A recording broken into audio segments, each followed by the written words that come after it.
The male protagonist of this anime is a lecherous reincarnationer named Rudius. He is crazy about teasing beautiful women. When he was a child, he liked to wear Beauties underwear on his face as a mask, but his family thought he was just naughty. As he grows up, his behavior becomes more and more excessive. He often peeks at the beautiful teacher changing clothes. Even so, no one accuses him. What's even more surprising is that more and more beautiful women start to approach him, allowing him to do more crazy things with impunity. What's going on? Let's reveal it in today's recap. Rudius had a difficult past life. He endured painful school years filled with humiliation, leading him to isolate himself. He rarely went outside and stayed at home until he reached the age of 40. He was even absent from his parents' funeral. Infuriated by his behavior, his brothers ejected him from their family. As Rudius was reflecting his failing life on the street, he stumbled upon some high school students who were going to be hit by a truck. With no time to contemplate, he selflessly sacrificed himself, saving their lives. When Rudius wakes up again, a sexy woman is by his side. He unconsciously stretches out his hands, only to notice that he has become a baby. Rudius lives for a while and realizes that he has been reincarnated and that the place he is in is a magical world. The woman is his mother, Zenith, a magician. No matter what injury Rudius has, she gently chants a spell to heal him. And his father, Paul, is a powerful swordsman.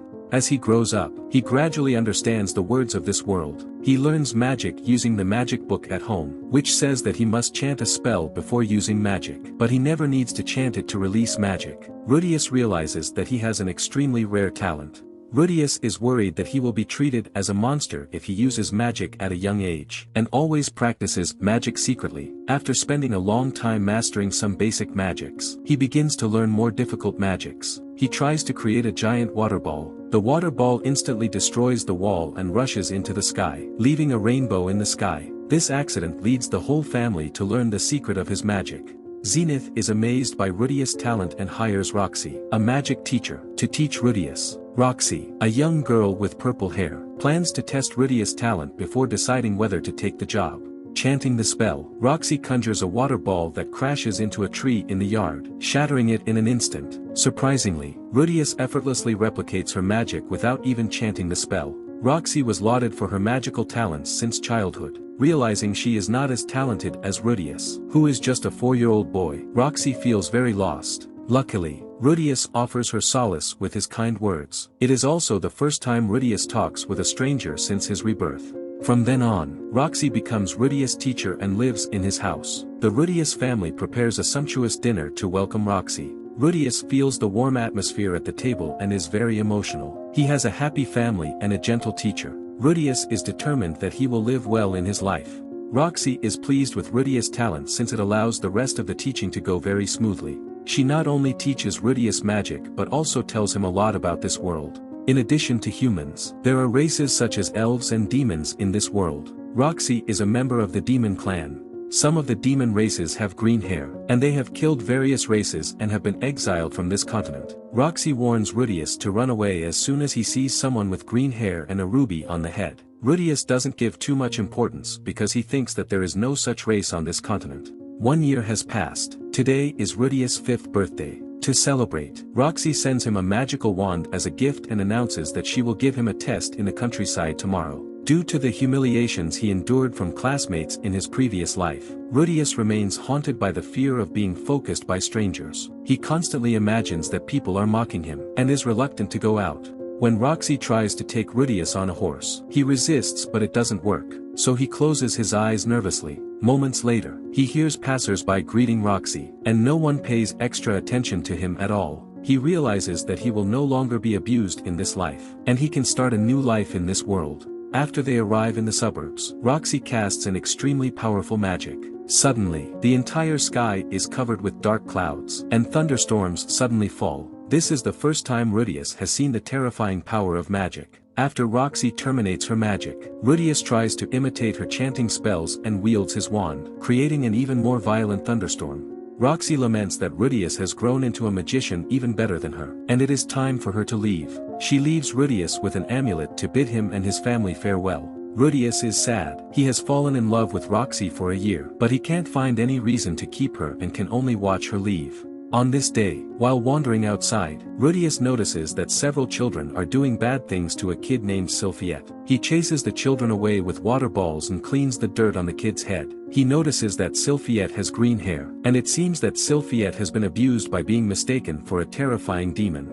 Meeting a peer who treats her without prejudice for the first time, Sylphiette quickly forms a friendship with Rudius. From then on, they often play together and Rudius also teaches Sylphiette how to use magic. Surprisingly, Sylphiette exhibits remarkable talent in magic and quickly learns the skill, but her magic level lags behind that of Rudius. Suddenly, rain begins to pour. Rudius has to lead Sylphiette back to his home so she can change her clothes. Rudius has always thought Sylphiette is a boy, so a bad misunderstanding ensues. He notices Sylphiette's delay in undressing in the shower and forcibly takes off her clothes. Sylphiette cries, attracting Paul's attention, and Rudius on the side is completely confused. After Paul understands the whole story, he suggests that Rudius apologize to Sylphiette. Rudius guiltily tells Sylphiette that he has always treated her like a boy. Sylphiette cries even harder. Paul reluctantly instructs Rudius on how to apologize to a girl, and Rudius obtains Sylphiette's understanding.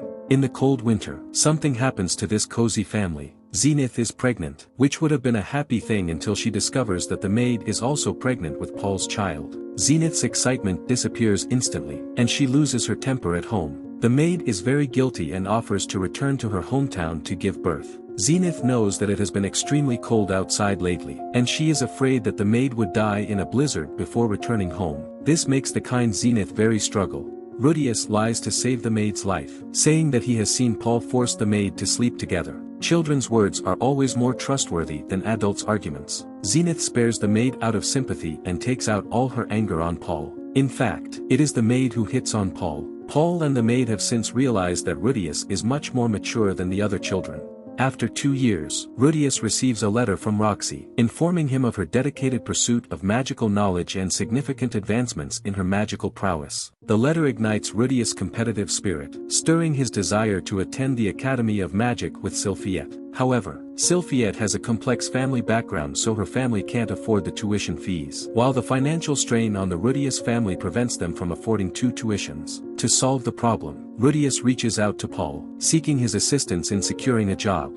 Although Rudius is only 7 years old now, Paul believes that Rudius is fully capable of independence and accedes to Rudius' request. Paul calls his friend Ghislaine, an orc, to help Rudius introduce jobs. Her dress is so sexy that Rudius gets a little excited. Suddenly, he is knocked unconscious by Paul. When Rudius wakes up, he finds himself in Ghislaine's carriage. Paul leaves a letter explaining everything. Paul arranges for Rudius to teach the mayor's daughter, Eris, for 5 years. He fears that Rudius does not want to be separated from Sylphiette, and does not want Sylphiette to live alone with the lecherous Rudius either, so he can only knock Rudius unconscious and send Rudius away. Ghislaine is actually Paul's lover, known as Sword King. She is responsible for teaching Eris about swordsmanship, and she will be responsible for keeping Rudius safe in the coming days.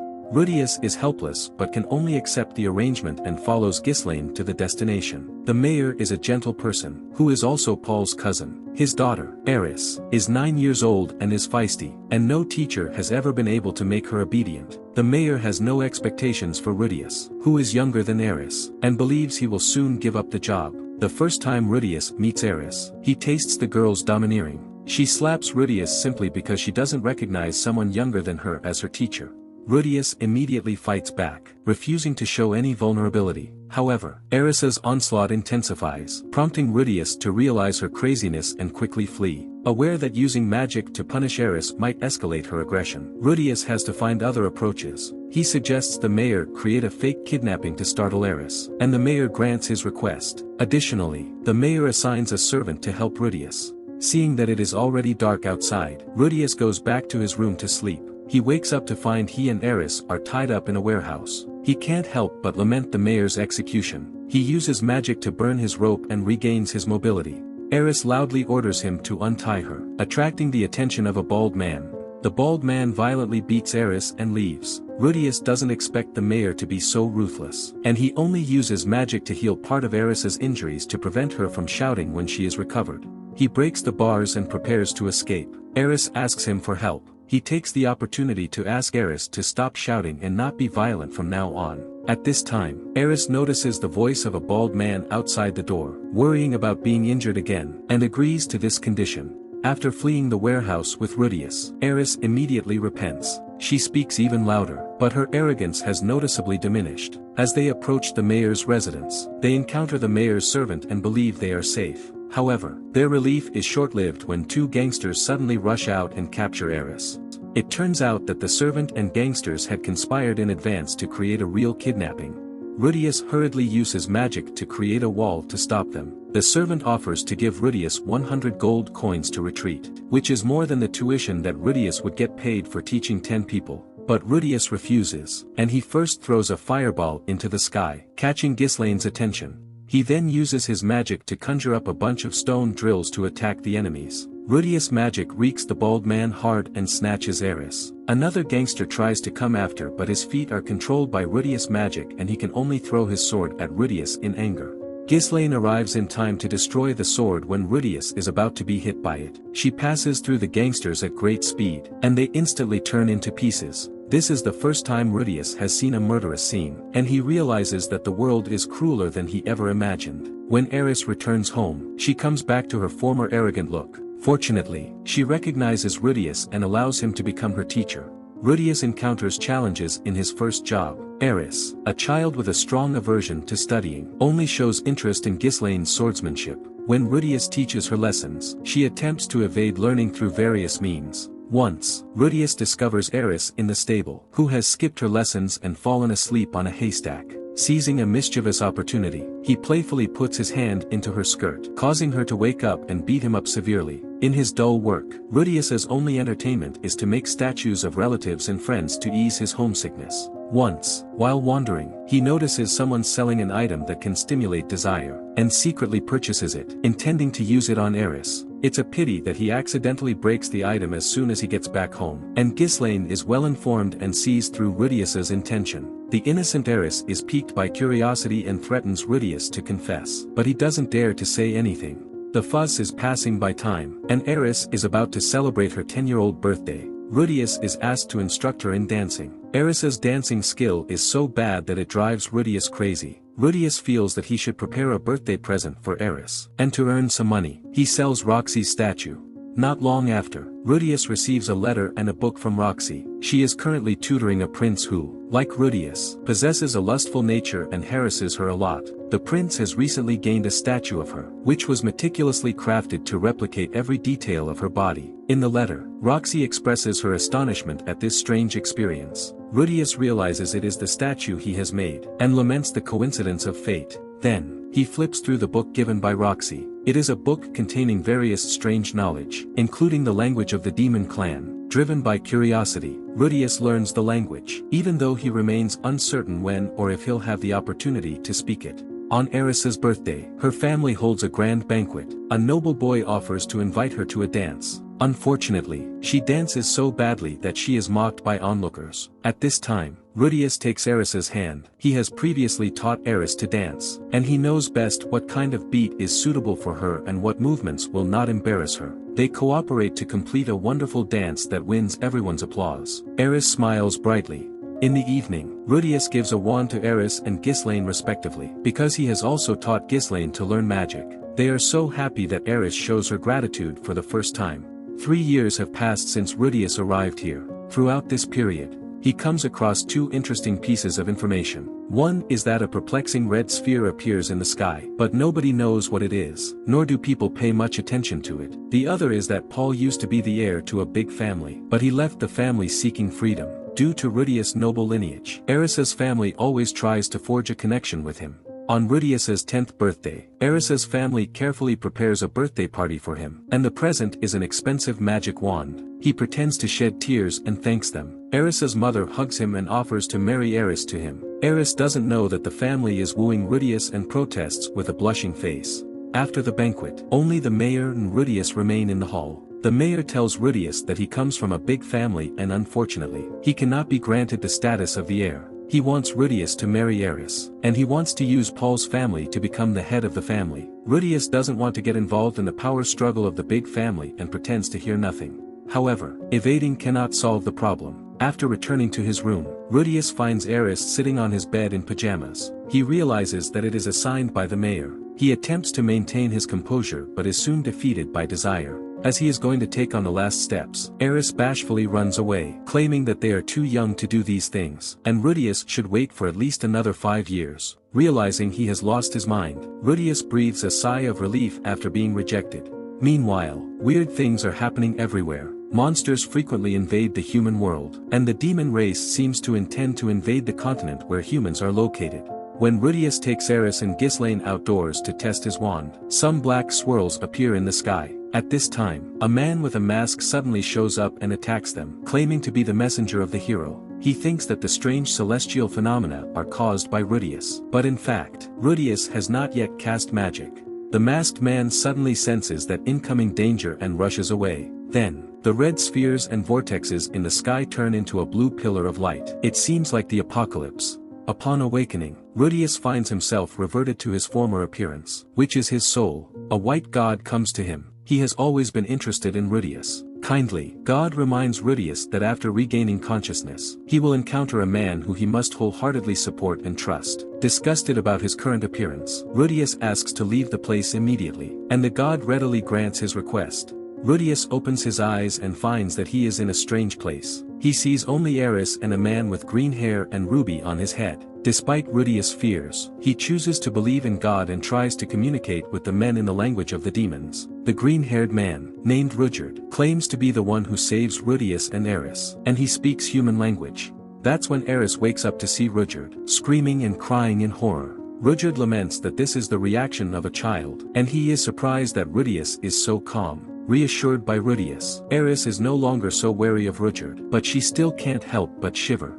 Rudyard takes them to the village of the demon clan, where a group of purple-haired demons lives, and Roxy is from this village. The demons are wary of Rudius and Eris until they see that Rudius has an amulet given to him by Roxy and take them in. Here, Rudius learns about Rudyard's story. Rudyard comes from a race known for its strong sense of honor. 400 years ago, the demon god passed the curse he suffered onto them by giving them some cursed spears. These cursed spears drove them to madness, changing them into killing machines, and they even killed their families. During that period, Rudyard's son sacrificed his soul to awaken Rudyard. For the past 400 years, Rudyard has been helping the weak everywhere, hoping to transform his race's tarnished reputation. Knowing Rudyard has been humiliated for 400 years, Rudius is very sympathized with him. After a short break, Rudyard takes Rudius and Eris to the human continent. On the way, they pass a city of orcs. Rudius dyes Rudyard's hair blue to prevent Rudyard's identity from being exposed. They sign up as adventurers in order to earn money for the journey. Other adventurers see that they are not famous adventurers, mocking them for being only worthy of the task of finding kittens, which can only make very little money.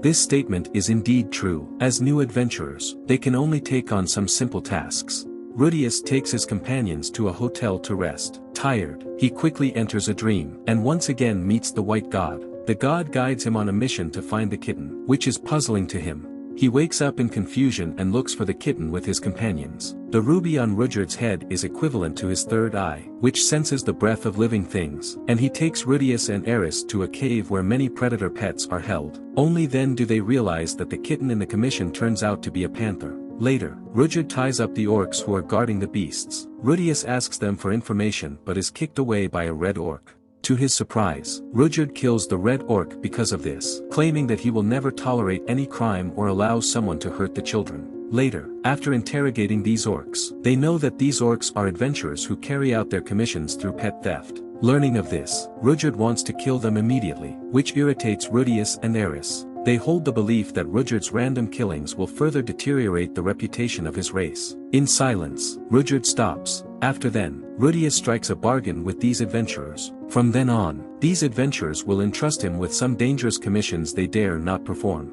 Meanwhile, Roxy travels to Rudius' hometown and anxiously searches the list of victims. She notices that Paul has left a commission to search for his family, and it turns out that Paul and his family have been separated. At this time, Rudius's team receives a commission to come to a gloomy forest. Strangely, 3 teams receive this commission. Rudyard notices that a nearby team is surrounded by a giant python and a large spider. He is about to save them but is stopped by Rudius. Rudius believes that they will gain other adventurers' gratitude if they help them when they are in the most dangerous situation, and he can use magic to heal them. Unexpectedly, a moment later, a birdman is killed, and Rudius is stunned. Rudyard and Eris rush to join the fight, killing the monsters. Rudyard yells furiously at Rudius, unable to accept that an adventurer who has a chance to survive dies because of Rudius's scheme.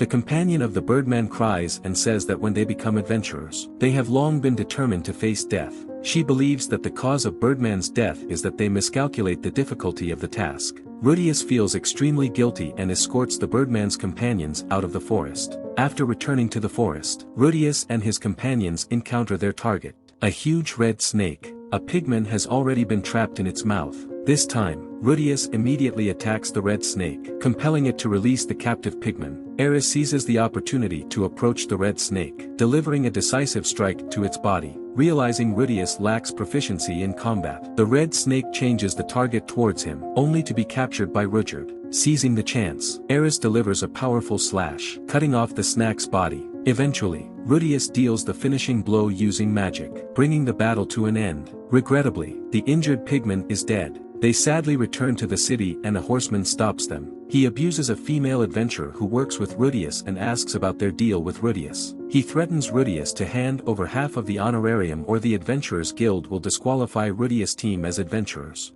Just as Rudius is about to use magic to punish the horseman, Rudyard washes the dye off his hair with water. Everyone notices his green hair and runs away in terror. Rudyard puts his hands around the horseman's neck and orders him not to tell their secrets. The horseman has lost the courage to threaten them and faints in fright. Their dispute catches the attention of the army, and Rudyard sees the army arriving and quickly flees. At this time, Rudius notices that even the Birdman's companions are afraid of Rudyard and asks in confusion why they are afraid of their rescuers. This statement makes the Birdman's companions feel ashamed. Later, Rudius and Eris find Rudyard in the suburbs. Rudyard has realized that a real warrior should not kill randomly, but fight for people he wants to protect. He says that he will continue protecting them and restraining himself. He shaves his head and conceals the ruby with a headband, ensuring that he will not scare people. After that, the three of them continue on the adventure. After a year of adventure, they gradually gained fame. They crossed the demon continent and finally arrived at the port on the edge. Then they can finally return home by sea.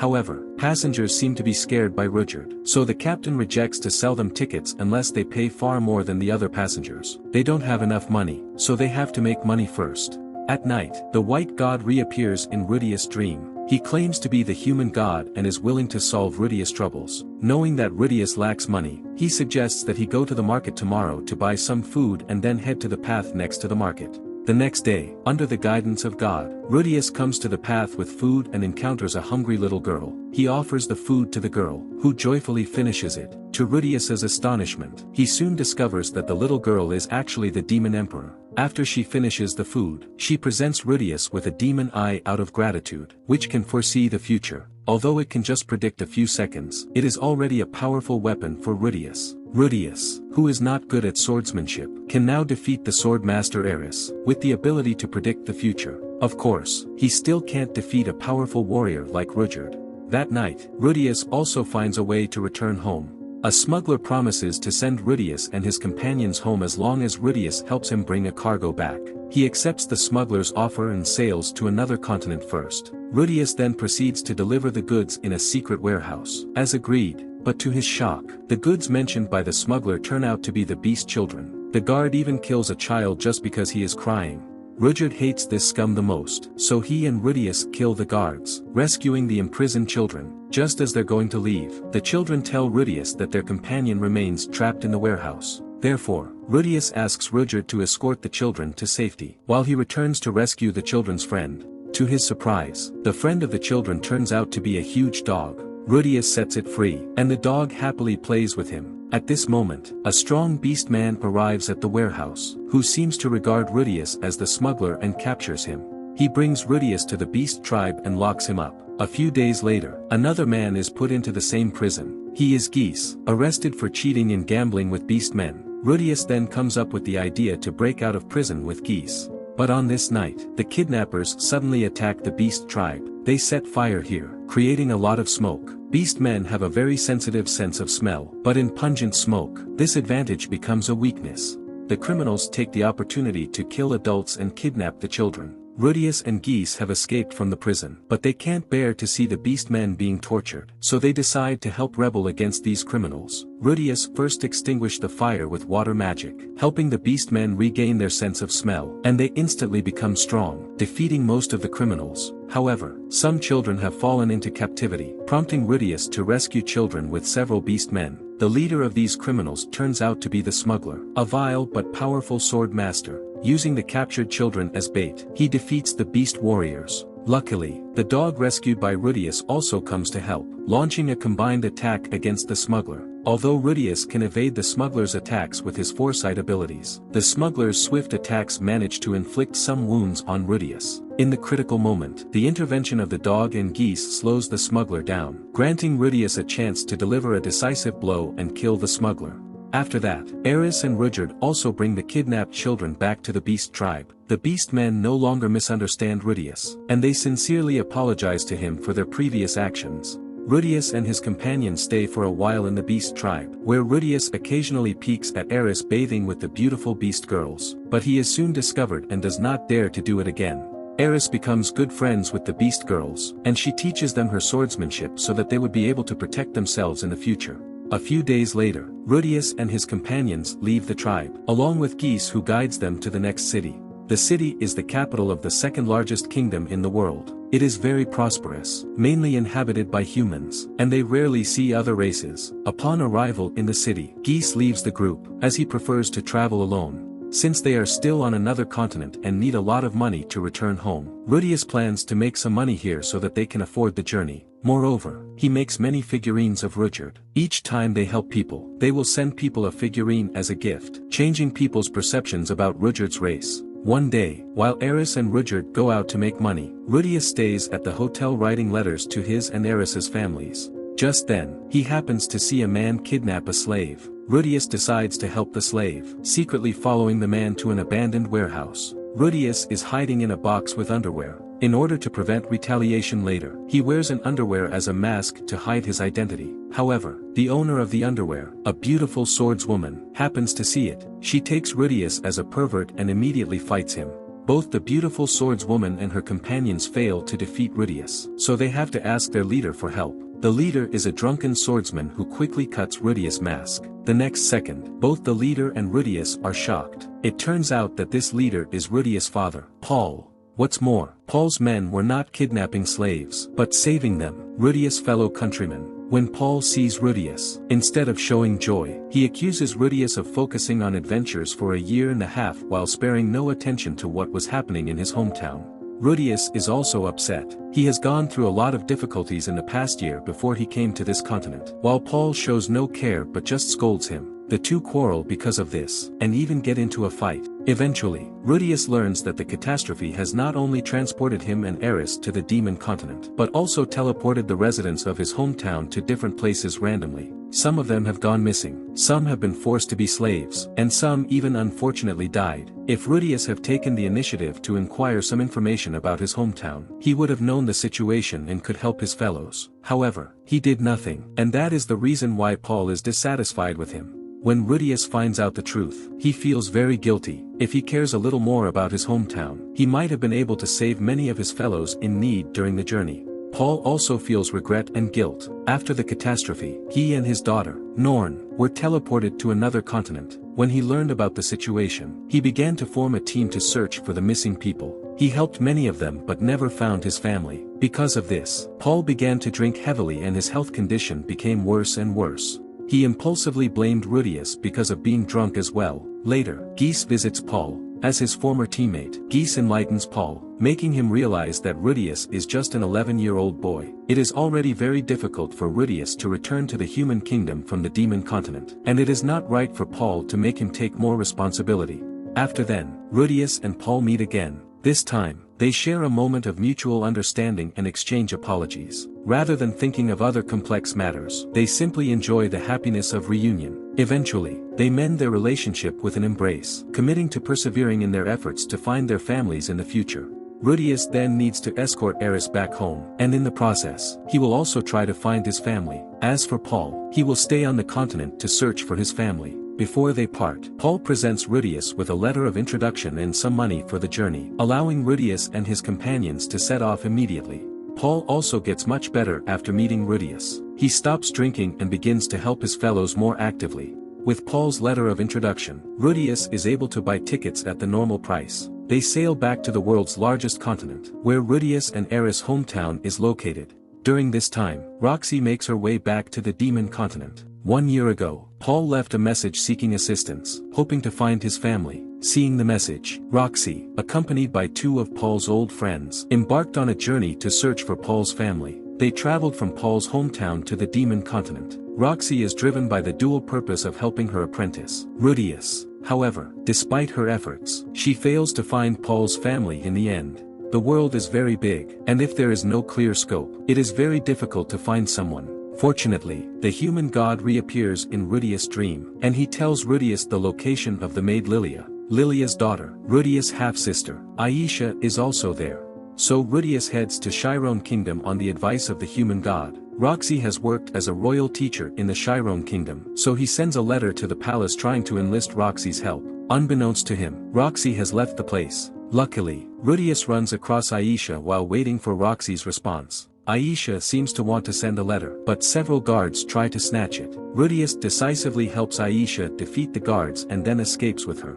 Later, Rudius learns that Lilia and Aisha have been imprisoned in the palace by Pax, the 7th prince of the Chiron Kingdom. Lilia managed to write a letter to Paul, and Aisha seized an opportunity to break free from the guards and deliver the letter. Determined to rescue Lilia, Rudius entrusts Aisha to Eris and Rudyard. Setting off for the palace alone, Rudius thought he would be stopped by the guards, who however, tell him that Roxy wants to see him, so Rudius follows the guards into the palace. But in fact, this is Pax's trap. When Roxy was a royal teacher here, Pax fell in love and become obsessed with her, but she soon left Chiron Kingdom. To lure Roxy back, Pax imprisoned Lilia and Aisha. Now that Rudius came over, Pax takes him as a better bait. Soon after Rudius enters the palace, he is imprisoned by Pax's magic array and can't find a way to escape for a while. Just then, the 3rd prince of Chiron Kingdom, Zenoba, comes to visit Rudius. It turns out that the guards confiscated Rudius' luggage, in which they found figurine made by Rudius. Zenoba happens to be an enthusiast of figurines who have previously collected Roxy's figurine made by Rudius. When Zenoba learns that Rudius was the maker of the figurine, he respects him so much that he even calls him a master. It is a good chance for Rudius to ask Zenoba to help him escape from prison. Meanwhile, some soldiers who are dissatisfied with Pax tell Eris and Rudyard about Rudius' capture. They immediately decide to break into the palace to save him. At night, Zenoba grabs Pax to Rudius' cell. With Zenoba's powerful strength, Pax cannot escape from him. During this time, Eris reaches the palace to rescue Rudius. However, before her arrival, Zenoba has already compelled Pax to release both Rudius and Lilia. He even teaches Pax a hard lesson by breaking Pax's arm. Now Lilia and Aisha are both free, and Zenoba arranges a carriage to transport them to Paul. As for Zenoba himself, the king sends him and Pax to study abroad as punishment for their conflict, while Rudius continues his journey home with his companions. Soon after, they come to a mountain range, which is very dangerous because there are red dragons living here. Red dragons are very powerful creatures, and they are also social animals. Even the 7 gods, the strongest people in the world, are afraid of a horde of red dragons. Summoning their resolve to journey back home, they brace themselves to cross the mountains, only to unexpectedly encounter a powerful man. Rudyard and Eris are so frightened that they dare not move, while Rudius, as a transmigrationer, remains unaffected by the man's power. The man turns out to be the dragon god, the 2nd ranked of the 7 gods. He is accompanied by a mysterious masked girl. Rudius wants to seek information about the catastrophe from the dragon god, only to know nothing. Later, the dragon god inquires whether Rudius is acquainted with the human god. Suddenly, hearing Rudius answer yes, the dragon god immediately launches an attack against him. Rudyard immediately steps forward to block Dragon God but is knocked unconscious after fighting him for a while. Eris also joins the fight to protect Rudius, only to be defeated in an instant. Dragon God takes Rudius as an apostle of the human god, and he inflicts mortal wounds on him. Rudius seems to be dying, and Dragon God tries to warn Human God in this way, but Rudius doesn't give in, and he uses all his magic to summon a fireball to attack Dragon God. The strong power turns the fireball purple, causing Dragon God to get serious to fend off the attack. Then, he pierces Rudius' body. As Rudius regains consciousness, he finds himself in a dream. Later, he encounters the Human God. Believing that his body had died, Rudius' soul feels very remorseful. He asks why Dragon God would end his life after learning of his acquaintance with the Human God. Then, the Human God reveals that Dragon God is his adversary. Although the Human God possesses the foresight ability, he cannot predict Dragon God's intentions. Therefore, the encounter between Rudius and Dragon God isn't anticipated. But the good news is that Rudius hasn't died. Rudius wakes up from the dream, and Eris tells him that the masked girl has resurrected him. This battle shocked both Rudius and Eris, making them realize how powerful Dragon God is. For the next few days, Rudius always has nightmares of being killed by the Dragon God. To avoid it, during the rest of his journey, Rudius begins to practice magic hard. He hopes that he will not be easily defeated again when he encounters a powerful opponent next time. Finally, after a long journey, Rudius and Eris return to their hometown. However, everything has changed here. Prosperous towns disappeared, leaving only a barren land.